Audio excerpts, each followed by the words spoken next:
Soy zapatista del estado de Morelos, porque proclamo el plan de Ayala y de San Luis.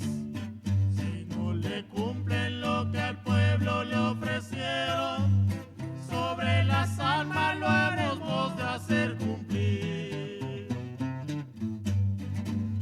Soy zapatista del estado de Morelos, porque proclamo el plan de Ayala y de San Luis. Si no le cumplen lo que al pueblo le ofrecieron, sobre las armas lo haremos de hacer cumplir. Ahora sí, después de un hierro tecnológico, nuevamente nos encontramos ante ustedes para presentar el monólogo dedicado a la situación por la cual atraviesa hoy nuestra región latinoamericana, es decir, del río Bravo a la Patagonia y no hacia arriba. No prejuzgo que algunas naciones del continente tienen como lengua el inglés, parte de la tradición histórica colonial. Otras el francés, muy pocas, y una el portugués, que es tanto el francés como el portugués, lenguas de origen latino. Quiero esta ocasión hablar sobre la circunstancia o el estado de la cuestión que guarda nuestra América Latina en esta coyuntura y particularmente precisar algunas nociones porque después de sacar la segunda llamada, una persona de cuyo nombre no puedo acordarme ahorita, sin embargo, me hizo una pregunta que me parece legítima, desde Perú. ¿Por qué no decir literalmente derecha y si ultraderecha? Pasó lo mismo que con la izquierda. Ultraizquierdas e izquierdas. Antes de comenzar, no quiero de cualquier manera dejar de recordar, como cada semana hacemos, que ya prácticamente termina el mes de agosto, entramos a septiembre, se va a cumplir un año íntegro más y no tenemos la verdad histórica, ni la verdad a secas, ni la justicia transicional, más allá de la última detención de Ángel Aguirre Rivero, exgobernador del estado de Guerrero, cuando sucedió el suceso o el evento trágico de la desaparición forzada de los 43 jóvenes de la Escuela Normal Rural Raúl Isidro Burgos de Ayotzinapa en Tixla de Guerrero. Ha pasado prácticamente un año más. El suceso se dio durante el gobierno del entonces presidente, salido de las filas del PRI, Enrique Peña Nieto, y de Televisa, cuando el ex procurador de la República era Jesús Murillo Caram del Grupo Hidalgo. Ahora se la ha pasado entre hospitales y porque dice que está grave, naturalmente menos grave que el hecho mismo de la desaparición forzada de los 43 jóvenes. En su momento, además de que dijo, ya me cansé, estaba ya cansado el señor de cumplir una tarea que le asignó el entonces presidente, configuraron una narrativa que denominaron la verdad histórica. Este fue el discurso narrativo. Después pierde las elecciones, el PRI gana Morena. Durante la campaña, el entonces candidato a la presidencia por Morena, Movimiento de Regeneración Nacional, Andrés Manuel López Obrador, se comprometió a entregarnos la verdad histórica. Terminó su periodo de 6 años y no tenemos aún la verdad histórica. En campaña también la entonces candidata a la presidencia por el mismo partido, Movimiento de Regeneración Nacional, Claudia Sheinbaum Pardo, se comprometió a entregar ahora sí la verdad histórica. Y hasta esta hora no tenemos ni la verdad histórica, ni la verdad a secas, ni la justicia transicional. Ya han muerto varios familiares de los jóvenes desaparecidos y no tenemos la verdad. De la desaparición forzada, que es un fenómeno estructural muy grave en nuestro país, pero no solo en él. Tengamos claro que las desapariciones forzadas fueron la primera estrategia de contrainsurgencia utilizada por el imperialismo estadounidense y sus organismos títeres en América Latina como estrategia de combate a los movimientos populares, revolucionarios y armados. El dilema sigue siendo el mismo, la desaparición sigue existiendo. Ahora, dice el gobierno, no es atribuible ni al Estado ni al gobierno. Es muy probable que la afirmación parcial sea verdadera, pero la desaparición sigue existiendo y los grupos que se encargan de diseñarla, operarla e instrumentarla siguen existiendo sin mayor grado de dificultad, campean por nuestra patria y otros lugares. Por ello es que no dejaremos de seguir recordando el compromiso moral, político y ético hecho por los dos últimos representantes de un movimiento que llamaron la 4T o Cuarta Transformación. Irónicamente decía que la primera fue el surgimiento del PNR, Partido Nacional Revolucionario. La segunda transformación fue que lo convirtieron en PRI.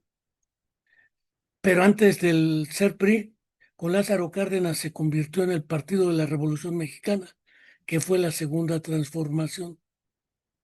Después se hizo PRI, que fue la tercera transformación, y la cuarta seguramente algunos dicen el primor.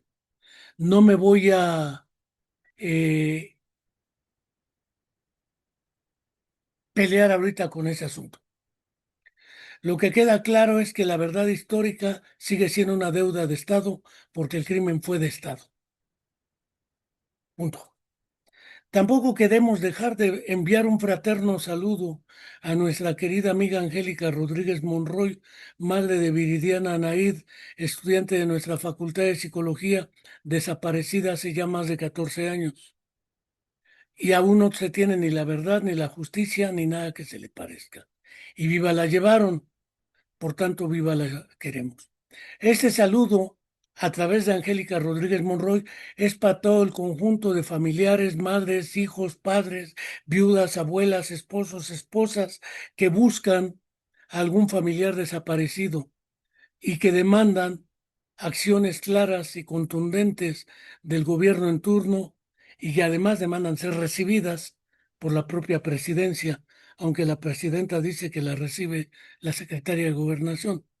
Es decir, ella no lo recibe. Aunque la secretaria de Gobernación es parte de la estructura del gobierno, no reciben a las madres buscadoras. Y la demanda es indiscutiblemente legítima desde cualquier ángulo que se le quiera ver. Planteo hasta aquí el terreno. Quiero comenzar con una cosa que denominaré aclarando conceptos. Hace tiempo, en un libro que se llama Ensayos, Historias y Relatos, de José Enrique Álvarez Alcántara, el de la voz, editado por nuestro Centro de Estudios e Investigación en Neuropsicología del Desarrollo, eh, tiene un apéndice que es un glosario de eufemismos o términos que muy en boga se utilizan más que para esclarecer lo real, para oscurecerlo. Entre estos términos hablaba de la primer dicotomía izquierda-derecha. En realidad, ¿qué es la izquierda y la derecha? Históricamente, después de la Revolución Francesa, que fue la primera, por eso Marx en la ideología alemana plantea que Francia en la realidad había hecho lo que los filósofos alemanes no habían hecho más que en el discurso. A la hora de la distribución de los lugares físicos que ocupaban los miembros del Congreso, del gobierno, diputados y demás, se ubicaban en dos salas. El referente es el frente y de quién dirigía la reunión. A su izquierda se ubicaron los grupos que demandaban una transformación y una derrota de la que era la monarquía, y por otro lado una transformación hacia una república democrática. En el ala derecha se ubicaron lo que después se denominó conservadores y otra especie de personajes que se encargaban de mover o movilizar en favor del retorno de la monarquía. Eran los conservadores, literalmente. Esa fue la primer lógica de la fragmentación en una geometría que así curiosamente le llamó el general Omar Torrijos, muerto misteriosamente en un accidente después de que Panamá recuperara el mandato del canal. Es una muerte que aún se considera asesinato, del cual la responsabilidad le corresponde a Estados Unidos. El general Torrijos hablaba de una geometría política, pero resulta que a la vuelta del tiempo, particularmente en América Latina, después del triunfo, pero desde antes hubo intervenciones directas del gobierno y el ejército estadounidense en algunas naciones de América Latina para asegurar el control y el saqueo económico. Las intervenciones directas fueron la primera estrategia utilizada para este dominio. La segunda fue a través de esta imponer gobiernos títeres, gobiernos que respondían a sus intereses y necesidades. Estos gobiernos fueron deslegitimándose. Algunos se decían de izquierda, democrática, centroizquierda, socialdemocracia o literalmente populismo. Pensemos en un periodo brasileño de Getúlio Vargas. Pensemos el periodo argentino de Juan Domingo Perón, ¿sí? Que fue quien recibió a los nazis que huyeron de la Segunda Guerra Mundial.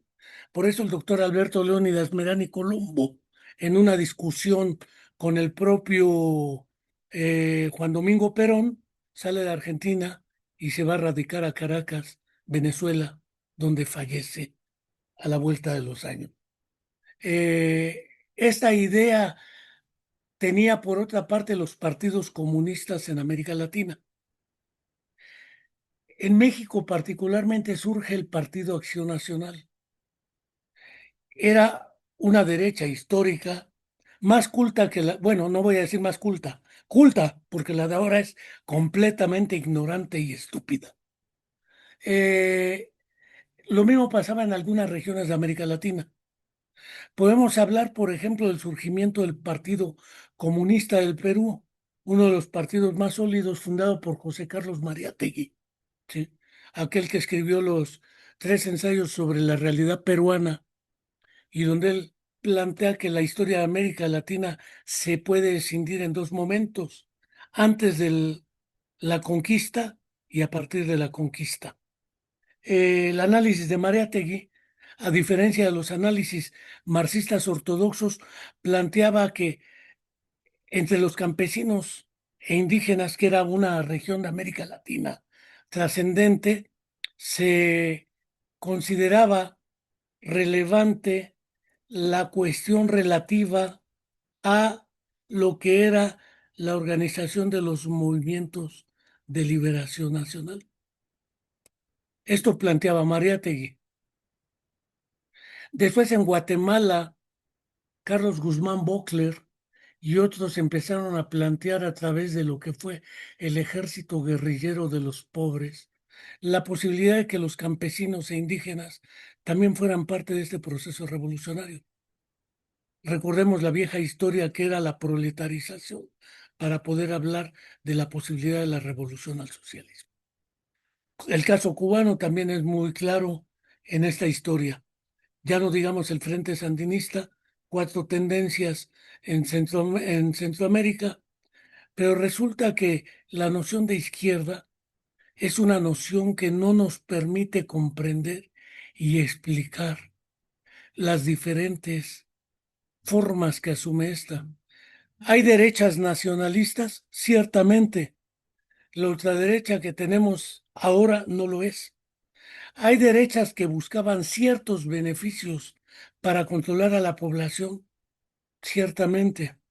Pero la derecha, estilo Milei, estilo recién Colombia, recién Perú con la Fujimori, recién Bolivia, Ecuador, es prácticamente en contra del nacionalismo, el entreguismo claro, la sujeción a los designios directos de los Estados Unidos, la petición directa de la intervención de los ejércitos sionista de Israel y de Estados Unidos, como es el caso recientemente visto después del terremoto en Colombia, que además su presidente estúpidamente dice que efectivamente fue un mensaje de Dios para los colombianos y una bienvenida para él a su nuevo gobierno.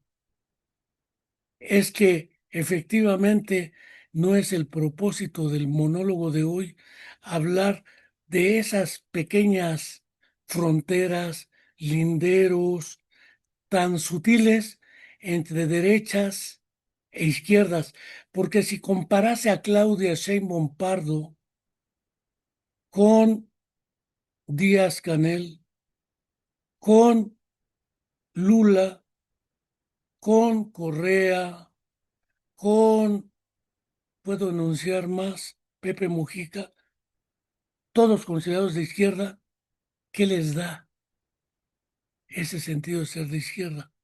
¿O qué es la izquierda y la derecha? Simplemente son dos conceptos que merecen ser trascendidos para explicar y no para encubrir o ensombrecer. Aquí le paro. A esta primera parte, entonces, preferí llamarle ultraderecha porque en un tiempo las dictaduras militares que fueron la estrategia siguiente de Estados Unidos para controlar la región.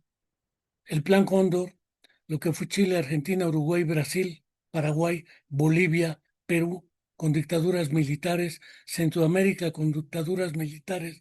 Después fueron transicionando, transformándose hacia gobiernos surgidos electoralmente, sin prejuzgar ahora si las estrategias de manipulación, mapacheo y manejo de los procesos electorales en esta dinámica.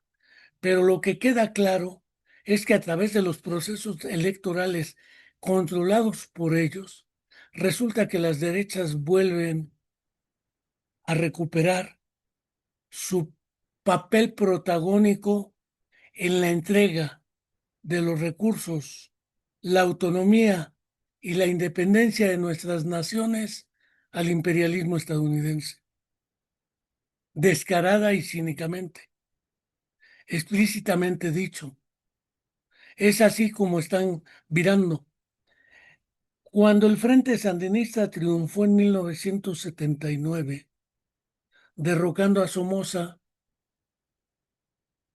lo que le daba unidad a las cuatro tendencias era tirar a Somoza. El problema venido de vino después, en qué seguía después de Somoza. Y es ahí donde la puerca torció el rabo. No es lo mismo tener un adversario o enemigo común que tener un proyecto común. Y aquí fue donde la tendencia insurreccional dirigida por los Ortegas Daniel Humberto Ortega Saavedra lograron el triunfo. Lo que era la estrategia de guerra popular prolongada a través de lo que era Tomás Borges y su grupo no pudo impedir que la insurrección derribara a Somoza. y Somoza fue derribado mediante una insurrección. El problema no estuvo en el derribamiento de Somoza, sino en la estructuración de un nuevo Estado. Se armaron elecciones y curiosamente las elecciones las ganó Violeta, la viuda de Joaquín Chamorro. Parece ser que los procesos electorales han servido no para que el pueblo decida abierta y libremente quién los gobierna, sino para que las derechas recuperen el poder. Tengo la impresión de que bajo esas circunstancias, el general Daniel Ortega Saavedra, o el comandante, para ser más preciso,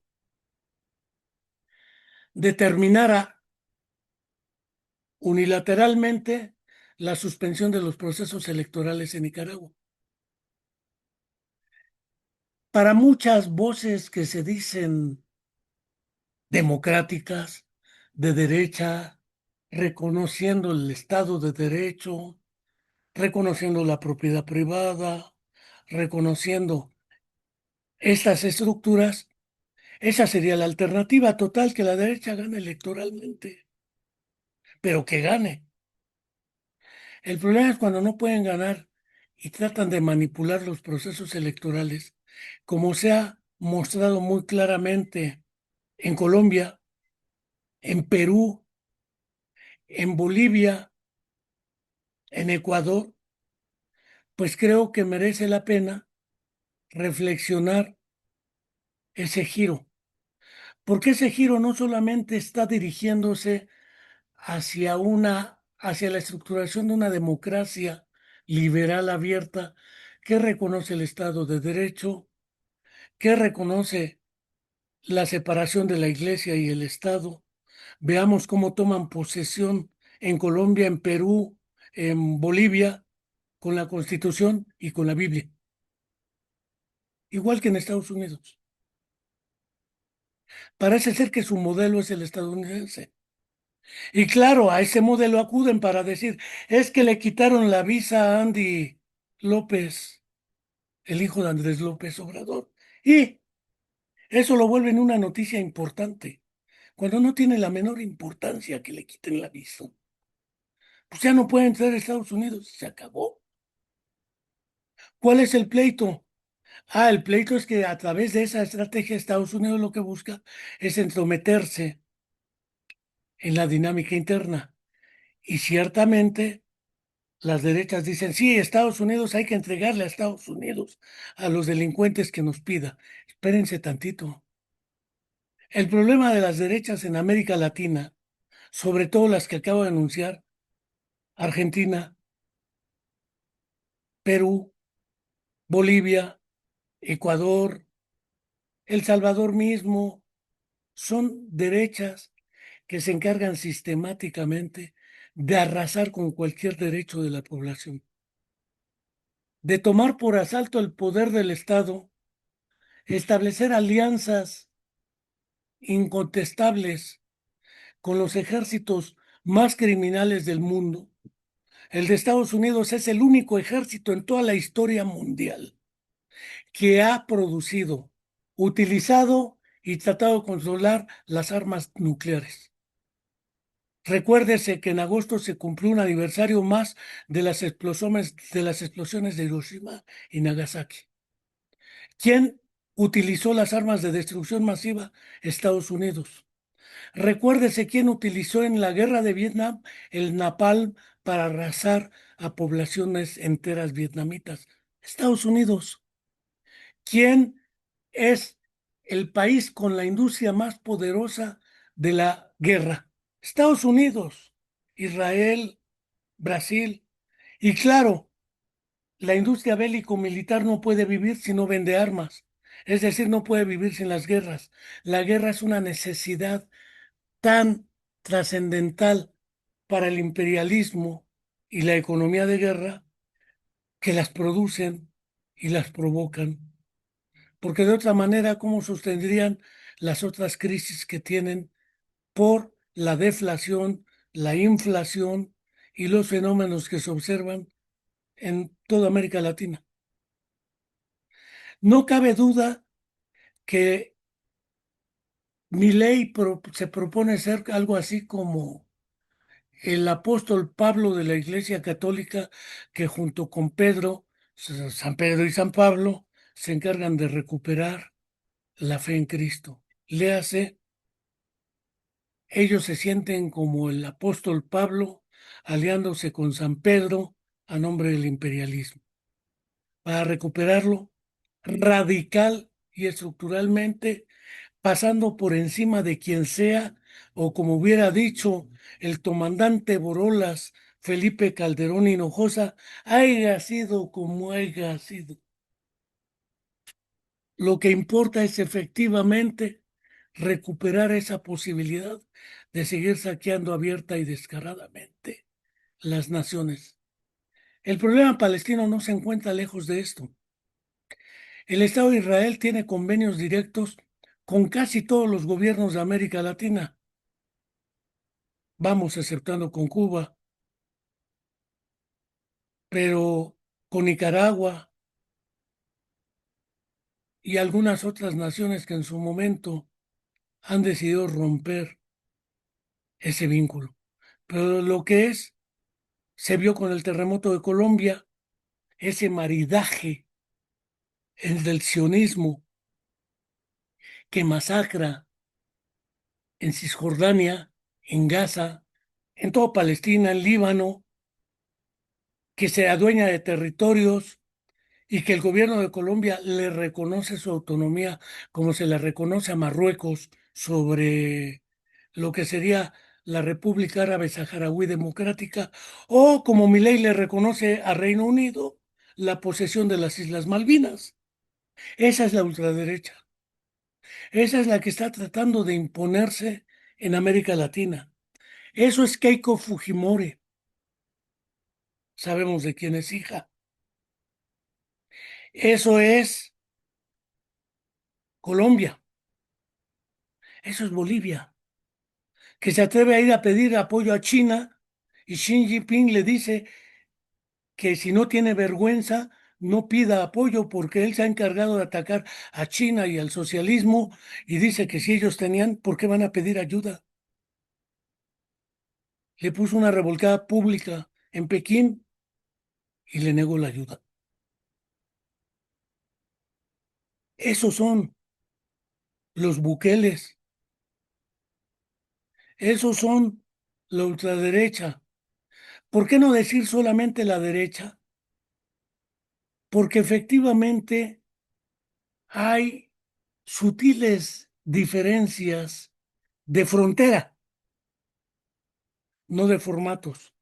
Finalmente, el propósito es el mismo, nada más que la ultraderecha abierta y cínicamente dice que la alternativa es el sionismo, el racismo, el apartheid y este tipo de políticas históricamente condenadas por la Organización de las Naciones Unidas, no la ONU, sino los estados de las naciones que la conforman, a excepción de quienes históricamente y ahora misteriosamente Venezuela se abstuvo en la votación de si echar abajo o no el bloqueo a Cuba.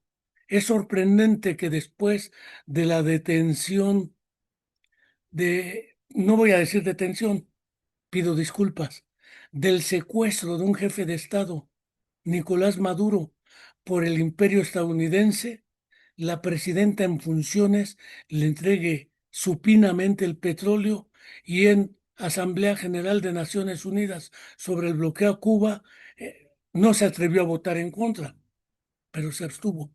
Ese voto sí es significativo, esa abstención, ese voto del no voto, porque es una manera de decir que siga la ultraderecha avanzando, ya no me interesa. Si vemos, el dilema tampoco sería como en su momento planteó, yo creo que fue Leopoldo Galtieri, cuando el Mundial de Fútbol en Argentina decía hay que tener unidad, y cuando ellos aventaron el pleito de las Malvinas, dijeron por la unidad nacional. La demanda era justa, pero el propósito era otro. Militarmente, aunque los héroes argentinos enfrentaron esta agresión, fueron derrotados militarmente, trató de salvar un gobierno en caída libre y lo mantuvo un rato más. Estados Unidos se ha dado cuenta de ello, no es torpe, aprende. Por ello es que después de la Revolución Bolivariana, que también Hugo Chávez ganó electoralmente, entonces no nos traguemos el cuento de que si electoralmente ganamos, ya tenemos el reconocimiento, porque desde que el general Hugo Chávez Frías tomó la presidencia por elecciones de Venezuela, cuando el grupo Hamás por elecciones ganó en Gaza, después de la descomposición de Al-Fatah, una vez fallecido y asesinado su líder histórico Yasir Arafat, quien este mes ha cumplido años de su nacimiento, no cabe duda que tratan de regresar a ese estilo nazifascista a través de la ultraderecha para imponer abierta y descaradamente, dicen algunos, la doctrina trumpista es la doctrina Monroe, América para los americanos, con una salvedad de que América no es Estados Unidos y los americanos no son los estadounidenses. O no solo, porque también son los canadienses, los quebecois. Nosotros los mexicanos somos americanos y aunque les duela hasta el anís, somos norteamericanos. Del río Bravo hacia abajo somos latinoamericanos. Que no nos quepa duda que esta idea de las elecciones merece ser revisada porque las estrategias que, por ejemplo, algunos otros plantean en el caso de España, que luego se porta muy interesantemente a favor de la izquierda, pero luego está muy a la derecha, uno no entiende al PSOE, al Partido Socialista Obrero Español.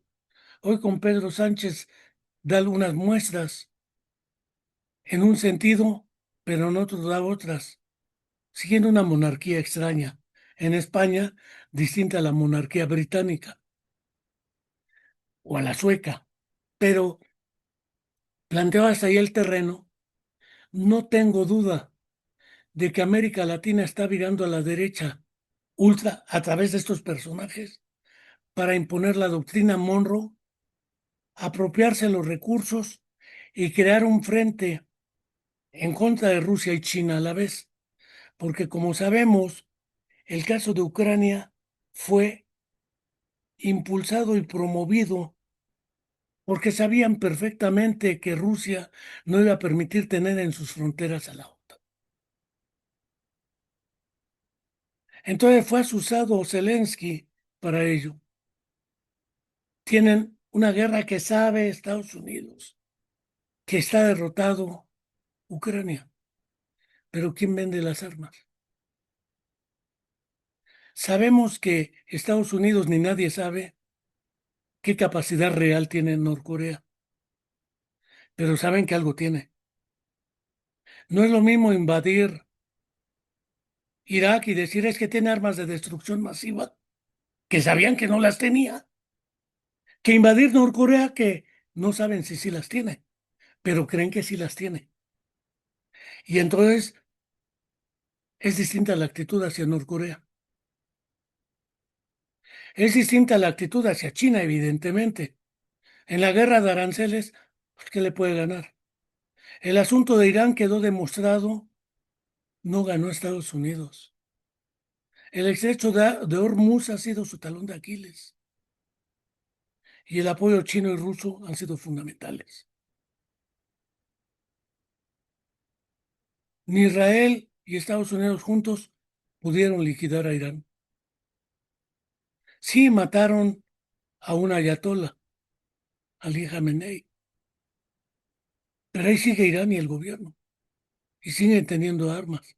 Y los hutíes siguen teniendo armas. Entonces, parece ser que ahorita los ejércitos del mundo y las naciones más odiadas son Estados Unidos e Israel. Se la han ganado. Pero bajo la idea de la doctrina Monroe, tratan de recuperar como patio trasero del río Bravo a la Patagonia.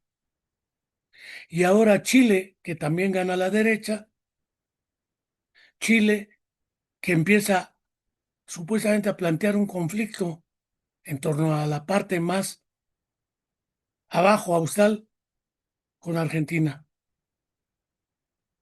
Un gobierno de derecha y uno de ultraizquierda, de ultraderecha, perdón. Ultraizquierdas no hay.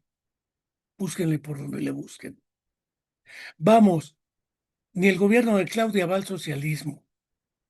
No es el comunismo, ni es la dictadura comunista. Esas son estupideces dichas por una derecha mexicana, que no es la derecha de Milei, ni de Bukele, aunque les encantan. Bajo esta lógica, sí me atrevo a pensar que hay un viraje de algunas naciones, porque pensémoslo claramente, Ecuador, Bolivia, Venezuela, no digo Chile, porque después del asesinato del doctor Allende, no ha tenido un gobierno de izquierda, aunque digan que Bachelet lo era. Sí. Un gobierno democrático como el de Alfonsín, parece ser que la lógica está muy polarizada. Y aunque algunos manejan esa geometría euclidiana de los extremos se juntan, no estoy tan seguro de ello, porque ellos ven la historia circular como una repetición, ven el mundo político como un círculo y no como una elipse que no llega al extremo opuesto, sino tiende a subir o a bajar. Ese es otro asunto. Pero la visión geométrica circular creo que merece también ser cuestionada, esa de que los extremos se juntan en el círculo, en su modelo, pero la realidad es más compleja. En este sentido, me permito sostener que efectivamente esos gobiernos eran de izquierda, se dice. Evo, Hugo Chávez, Maduro, Correa, y El Salvador ha sido complicado después de las negociaciones en el castillo de Chapultepec,